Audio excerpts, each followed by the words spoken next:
ఇది చూసారా, ఇలా చూడండి, ఇది మన వెస్టీజ్ తాలూకు ప్రొడక్ట్. సో ఇలాగ పక్కన చూడండి, వెస్టీజ్ వాడన్ తాలూకు పొలం చూస్తున్నారా. మళ్ళీ చూడండి, అలాగ మీకు వీడియో చూపిస్తున్నాను, అలా ఉందో చూడండి, చూసారా. So that is the power of Vestige agriculture product అండి. సో ఇప్పటికైనా నమ్మండి, మన వెస్టీజ్ ప్రొడక్ట్స్ లో ఎంత దమ్ము ఉంది ఏంటి అనేది. చూడండి, క్లియర్ గా చూడండి. ఓకే, ఇది ప్రొడక్ట్ వాడని సామాన్యంగా ఉండే ఒక రైతు పొలం అండి. ఇది మన వెస్టీజియన్ యొక్క రైతు పొలం అండి. ఓకే, చూస్తున్నారు కదా. సో ఫ్రెండ్స్,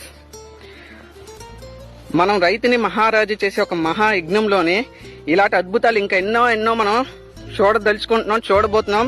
ఆ రైతుకి మనం వివరణ వదలుచుకొని వాళ్ళకి సమాజంలోని నిల్చోబెట్టే బాధ్యత మనకుందండి ఫ్రెండ్స్. ఓకేనా. సో చూస్తున్నారు కదా, సో ఎలా ఉందో